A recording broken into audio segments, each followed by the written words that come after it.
What the Biden administration was doing, and let's face it, it wasn't Biden. Elizabeth Warren controlled the auto pen. Welcome back, everybody. I've got a jaw-dropping bombshell that I want to share with you that's rocking the political world and the entire internet right now. Was Elizabeth Warren pulling the strings behind Biden's auto pen? Jake Tapper's shocking revelations are a wake-up call as Democrats spiral into chaos, while counties nationwide triple shift red in a Republican tsunami wave. But first, a huge shout out to our sponsor, Chapter, the Medicare experts saving folks an average of $1,100 with their free game-changing guidance. It's very simple, and it's very simple to call our partner, Chapter, for your free Medicare help, free Medicare consultation at 270-467-2426, and tell them Kevin sent you. And while you have them on the phone, ask them about your Medicare plan. Ask them if it's the best plan for you, and ask them if there are ways in which you can save money. Or better yet, ask Chapter how to redeem your over-the-counter credits with the Chapter OTC app. The easiest way to redeem your Medicare Advantage OTC benefit and order from home delivered to your door, no out-of-pocket costs. Again, it's simple and it's free. Call our partner Chapter 270-467-2426 or visit them by clicking the link down below in the description or in the pinned comment, askchapter.org/Kevin. That's askchapter.org/KEVIN, or just pick up the phone and dial 270-467-2426. Smash that like button, hit subscribe. Let's dive in, folks. Well, the cat's out the bag, folks. Breaking: President Trump's crypto czar David Sachs just exposed Elizabeth Warren, aka Pocahontas, as the one running Biden's auto pen. Quote, "It wasn't Biden. Elizabeth Warren controlled the auto pen." This is the financial system of the future, Jesse, and we have to encourage it. What the Biden administration was doing, and let's face it, it wasn't Biden. Elizabeth Warren controlled the auto pen during that administration. She, for some reason, has this pathological hatred of the crypto community. She wants to drive this community offshore. She doesn't want it happening in the United States.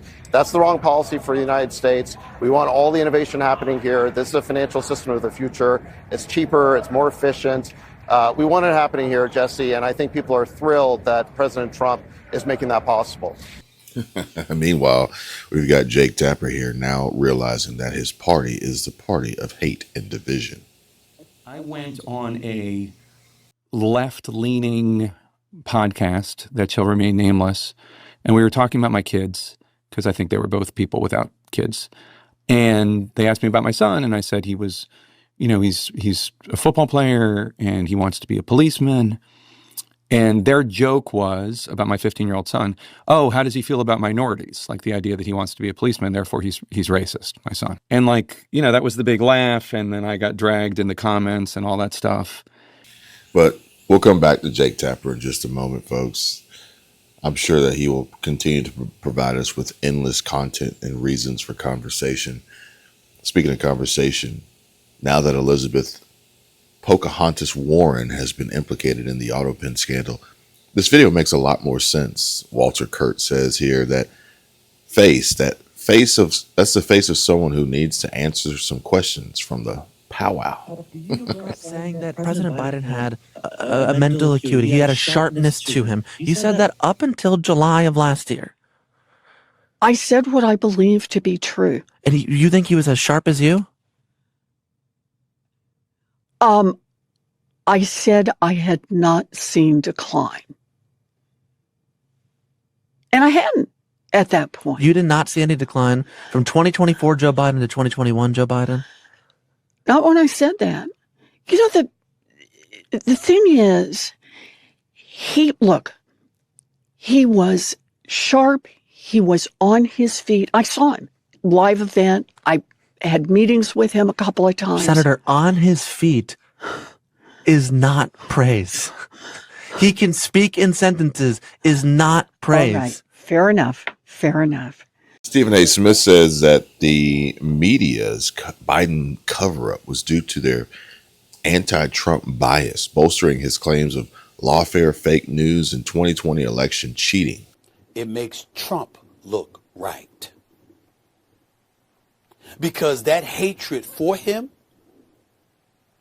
that led people to compromise their own professional principles just to ensure that he didn't win the presidency? Well, if you were willing to do that, then all of a sudden, does it not buffer his arguments about lawfare being exercised against him? Does it not buffer his argument about fake news, fake news, fake news? Does it not buffer the credibility that comes to his arguments that it was a witch hunt? Does it not in some way buffer the notion that somebody might have cheated him in 2020? I don't believe that last part. He lost that damn election. And I get that. I'm talking about him genuinely feeling cheated, as opposed to knowing he's lying because, oh my God, the numbers say so. Why should he give a damn? The rest of us, yes. Why should he give a damn about the numbers? You see what hatred can do?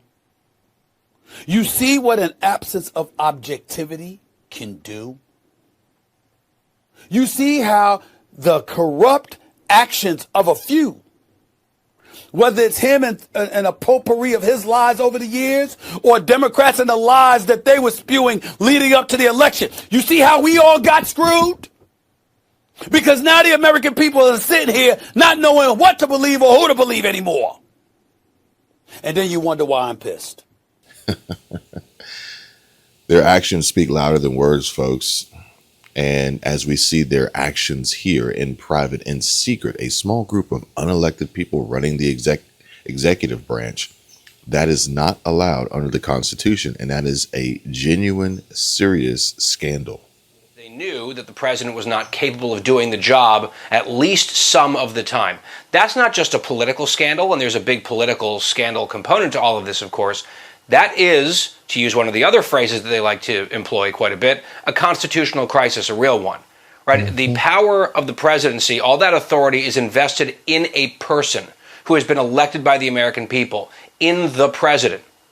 If they felt like he couldn't get the job done at least part of the time, and I think it probably, that portion of the pie grew and grew as time went on, there is a constitutional mechanism to rectify the situation, but they didn't go there, of course, because that would have admitted that the conspiracy theory, quote unquote, was true about his capabilities and his function. And they were still planning on running him for another 4-year term. So you had basically in private, in secret, a small group of unelected people running the executive branch. That is not allowed under the Constitution, and that is a genuine, serious scandal.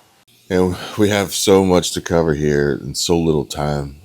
I'll have to probably make multiple videos just to get you guys all caught up to the latest.